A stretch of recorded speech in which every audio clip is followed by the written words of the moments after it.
Hello, I'm Claire and welcome to my channel. So today's video is going to be all about the L'art et Matiere collection from Guerlain. And I'm so excited to do this video because I've been provided with samples by Lizzie at Rose & Jones. She's been so generous to share her collection with me. I've got 10 different fragrances to talk about. And I'd just like to say, if you are interested in hearing about some of these that Lizzie might have, so for example, Peche Mirage, Vanille Planifolia, and I think she's got a few others actually still, then go and check out Lizzie's channel because she has some really nice thoughts about these fragrances and she really explains them really well because she owns bottles of them. I'm just sampling them. So yeah, she's given me loads of samples. I can't hold them all. And she's also given me some decants as well. So I'm just going to walk you through them and tell you my thoughts. So I've got 5 vanilla-based fragrances and then I've got 5 not vanilla-based fragrances just for a bit of balance. So if you haven't seen me before, I'm Claire Smith. I make videos all about perfume, perfume science, perfume history, perfume psychology. And I also just do some straight perfume reviews just like this one. And I also do some fun perfume tags. So if that kind of thing interests you and you haven't already subscribed, then please do consider subscribing. And please also like this video if you do like this kind of content. So first things first, these fragrances are somewhat expensive. In fact, the first fragrance I'm going to try in this video is going to be the most expensive fragrance that I've ever had a sample of. So these do vary in price quite dramatically by several £100s. They start off about 200 odd pounds, I think, for a bottle, and then they go way up to like nearly £500. So they're not for the faint of heart. And that's why I've got samples, because these take some thinking about, don't they? They're expensive fragrances. So yeah, I just thought you might appreciate a sampling video just to hear my thoughts on them. So let's start off with the vanillas and then we'll move on to the non-vanillas. Okay, so let's start off with the big guns. This is the really expensive one, the one that is the most expensive fragrance I've ever had a sample of. And this one's called Vanille Planifolia and it's the Extrait 21. So Vanille Planifolia is actually the Latin name for the vanilla orchid. And the 21 refers to the number of days that the vanilla pods are allowed to steep in alcohol to extract the fragrance from them. So this fragrance is the most beautiful vanilla pod fragrance to begin with. If you love that kind of smell of vanilla ice cream when it's actually got the seeds in from the vanilla pods, or if you really like making cakes with vanilla pod flavoured caster sugar that you've made yourself, this is going to be right up your street. This ticks all my boxes on the vanilla front in the opening. This is exactly the type of vanilla that I absolutely adore. It has that kind of feeling of pure gold to it. Sadly, that bit lasts all of a couple of minutes. And that is a bit of a shame because that really is the point at which I just want to keep it at. I want to keep respraying this. And considering it's nearly £500 for 50ml, that's a problem. So this smells really delicious and exotic in the beginning, but really as this starts to dry down, it becomes more powdery. There's definitely more texture here, it's warmer, and it's just got this kind of more Guerlain feel about it.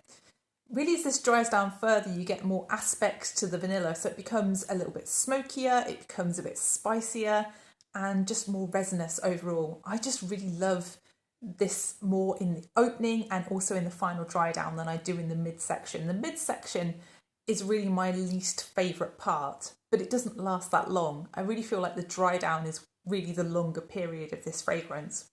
On me, this was actually one of the stronger ones that I tried here, but I wouldn't say it was a big projector. I mean, it's an Extrait, so I guess it's going to be close to skin, but I really did like this one, and I did think that it was a good vanilla. I really like the smoky aspect, I really like the resinous feel, and there's kind of a slightly animalic touch to it, but it's not quite animalic. It's more like, it's not, I wouldn't even say it's as animalic as something like Shalimar is. It's not even at that point. But yeah, there's something just giving it a little bit of interest. It's a really lovely vanilla. I think if you can find a sample and you do feel it's worth trying, from my point of view, it's definitely worth trying. I really enjoyed this one. Truly one of the best vanillas I've ever smelled, if not the best vanilla. So the next fragrance is called Cuir Beluga, and this refers to a white suede that was used to fit out a Guerlain boutique in Paris in the 30s. This, to me, is a fragrance for people who perhaps don't want a super foodie kind of style of vanilla. Somebody who wants something quite reserved. This is a very quiet fragrance. So this opens with something very, very soft. I mean, everything is soft about this fragrance, but the opening is very soft. It smells a little bit to me like something like a tobacco, or something like that. I'm not really sure exactly what I am smelling there. I think the listed note is Immortelle. I'm not sure that I smell that exactly, but that's what's listed.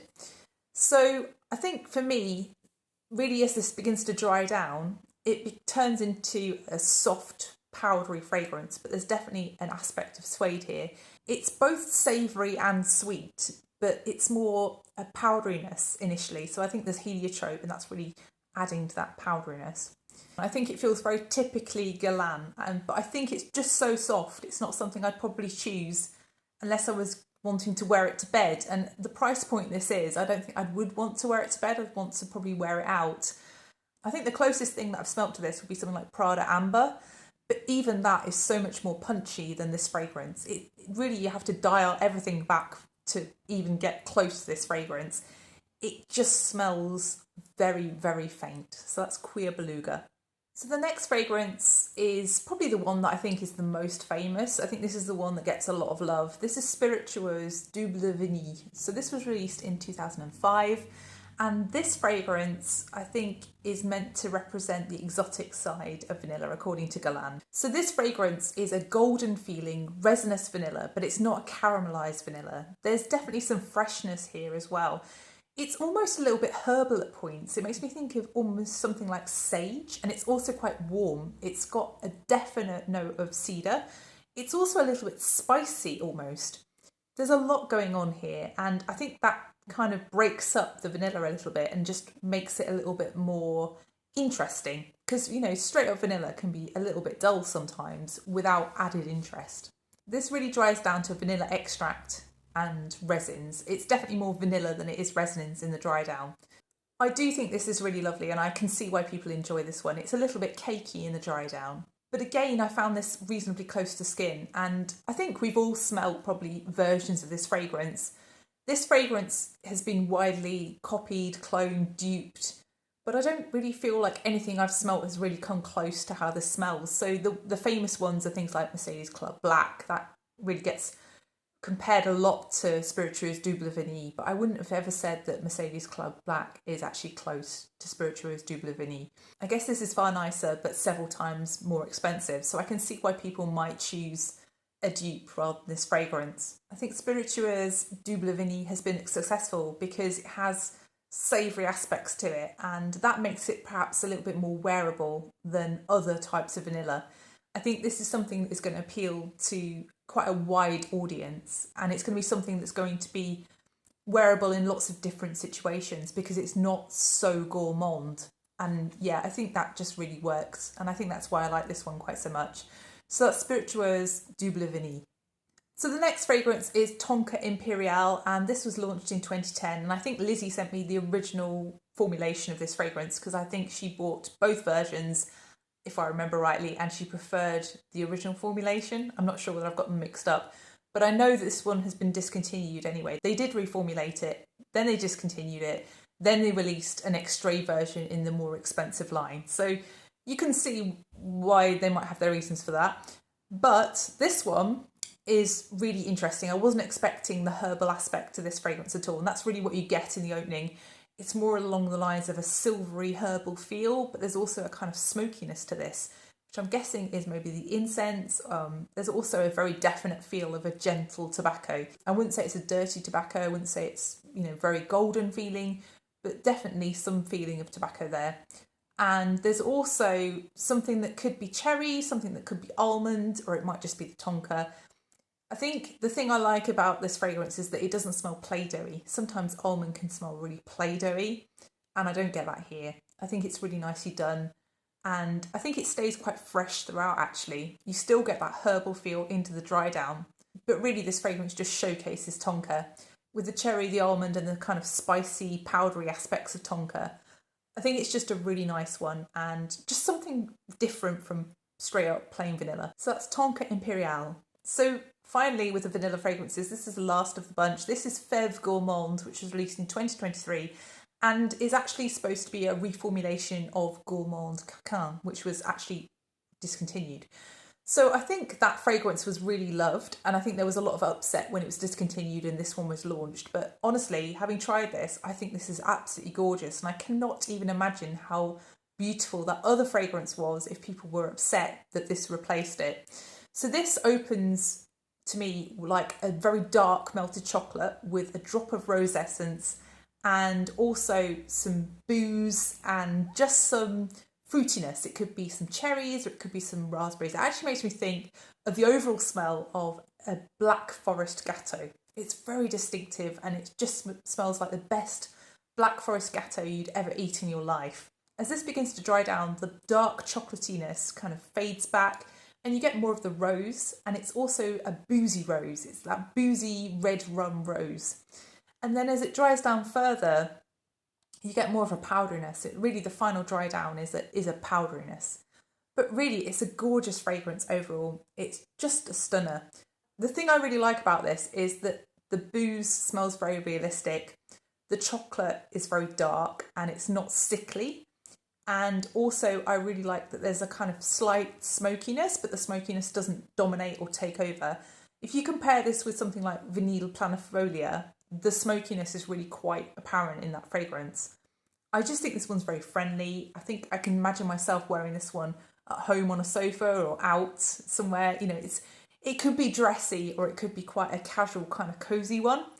And I just think this is delicious. So yeah, this was hands down my favourite of the bunch, and I think I probably would choose this one out of all five. I think I'd probably grade them as this one, and then probably Vanille Planifolia would be my second choice, and then my third choice would probably be Tonka Imperiale, then Spiritueuse Double Vanille, and then Cuir Beluga, because it's just too quiet. Even though it's beautiful, it's just too quiet for me. So yeah, that's my summary of the vanilla fragrances or the Tonka fragrances from Guerlain. So let's move on to the non-vanilla and Tonka-based fragrances now, just for a bit of balance. And let's move to one of their newest releases at Guerlain. It's Peche Mirage. So 2025, Peche Mirage was released. And Peche Mirage was not at all how I'd expected it to smell from, just my thoughts around the name Peche Mirage, basically. So I was expecting something really juicy, moving from more juicy to maybe more dry, something like desert kind of feeling of a peach. So this opens with a very definite osmanthus, but also with a kind of non-juicy peach. It sort of smells more like a yellow fleshed peach. It's more about the flesh than it is about the juice. And then it's more about the skin later on. It's more just the overall smell of the peach. This fragrance, as it dries down, becomes more leathery, and it's soft and supple leather rather than anything harsh, or it's even something more powdery like a suede. I think that plays quite nicely with the osmanthus, and those two notes really work well together anyway. They kind of enhance and reflect each other. Sometimes osmanthus is used to almost evoke the feeling of suede, isn't it? So that really works in this fragrance. I think the thing that bothers me is in the mid of the fragrance, there's some saffron, and that really kind of turns this into something having a bit of a mild, rubbery, even slightly burnt smell to me. And I think if you don't hate saffron, that's not going to bother you because it is super mild. But I really hate saffron and it really bothers me. I think this fragrance, as it dries down further, that kind of dissipates a little bit. And in the final dry down, it's more about the powder osmanthus and also a slightly powdery peach. It's a suedey kind of osmanthus with a slightly powdered peach in the dry down. At points, this fragrance made me think of peach schnapps. It made me think a little bit of that fragrance White Peaches, because this also has blackcurrant, and I think White Peaches has some kind of berry. I can't really remember. Was it elderberry? I think it's elderberry. And they have kind of similarities in a way with their treatment of the tartar notes and the peach, but they're not that similar overall because obviously of the osmanthus and the leather. But also that fragrance has birch, and that gives it a kind of dryness, and I think this fragrance has a similar kind of dryness to it. This one just wasn't for me because of the saffron, but I think this is actually probably quite a nice fragrance if you don't hate saffron. So that's Peche Mirage. So the next fragrance is one that is relatively new. This was released last year and it's called Patchouli Paris. So I really wondered how Guerlain were going to treat patchouli in a fragrance. And the answer is very realistically. So this literally smells green and almost like a plant. It smells literally like a green leafy patchouli. After a few minutes, it begins to smell almost like a tobacco. And also, as this begins to dry down further, you get a mineralic aspect coming into this. It actually makes me think a little bit of Bois by Van Cleef and Arpels. Bois has a mineralic, almost metallic smelling kind of aspect to it. This is much milder and it's almost a little bit salty, but it has a similarity to that aspect of Bois d'Oreille, although the two fragrances overall are not similar. The dry down here makes me think of a well looked after piece of mahogany antique furniture. I think it must be the patchouli. So yes, this patchouli is very literal, and I would say it's more of a leafy patchouli to begin with and more of a woody patchouli in the dry down. It definitely turns a little bit more powdery as it dries down as well. And that aspect of it really makes this a very addictive fragrance in a way. You want to keep smelling it as it's drying down. I can't say this one really super appealed to me, but as this dried down, I got more and more interested in it. And it was one that I ended up wanting to spray again, but I don't think this is something that I would want to go out and buy. I don't think this is something that I would wear on a regular basis, so I think that one's probably not for me. But Patchouli Paris, a very nice, very literal patchouli fragrance. So the next fragrance is called Rose Cherie, and this was released in 2021. And this fragrance is supposed to evoke the feeling of a kiss in Montmartre in Paris. So if you've been to the Sacré-Cœur at the top of the hill on the outskirts of Paris, then this fragrance is supposed to be evoking a kiss there. So this one, it was immediate recognition for another fragrance by Guerlain, which is French Kiss, which is a fragrance that's now discontinued, but Lizzie sent me a sample of it. I think it was sometime last year, and I absolutely loved it. And that one is a very lipsticky, fragrance. It really does have this kind of sweet, but also syrupy fruitiness about it. And yeah, just a makeup-y fragrance overall. And this is kind of similar, but I would say this one's lighter. It's definitely not as syrupy as that fragrance. And I don't think it's quite as nice, but I still do like it. And it's probably more wearable because it's kind of slightly fresher. So this is a rose and violet fragrance, and it makes me think of pastel colours, it makes me think of pinks, it makes me think of lilacs, and it's just very girly and spring-like and inviting. It makes me think of powdered makeup, compact makeup in the beginning, and then as it dries down, it becomes more rosy. So the rose is like a Turkish delight kind of rose almost, or something richer, maybe something more powdery, but definitely a high quality rose oil kind of rose. Also, as this dries down, there's sort of a green milkiness to this, and it's just got this really nice muskiness to it in the dry down. So as it dries down, it becomes less sweet, it becomes more rosy with that rose oil, and also it becomes more like a body moisturiser almost. So the milkiness turns into something that resembles a moisturiser. The violet and the heliotrope really fade back, and I think really this fragrance primarily reminds me of French Kiss, although clearly there's less raspberry. There is a little bit of raspberry here, but it's not as prominent as in French Kiss. But also there's an aspect of Frederic Malle's Lipstick Rose, but I think this is actually easier to like than Lipstick Rose. I really like this one. I think the thing I liked about it was that it never really reached peak lipstick. It was still makeup-y, but it wasn't an overwhelming, dense feel that you get sometimes with lipsticky fragrances. This was more like a powder makeup, an old-fashioned powder compact kind of makeup. I really like this one, so that's Rose Cherie. Next up, we have one that I was really intrigued to sniff, and I was really disappointed by. So this one is called Cherry Oud. So I was expecting something that actually smelled mainly of cherry, actually, given the name. And it didn't. So you first spray this and it smells mainly of oud, really, a leathery oud. And really the cherry is neither here nor there. There's a hint of rose at the beginning, but it's really not very much at all. It's mainly the leathery oud, and it's a kind of cold leathery oud to me.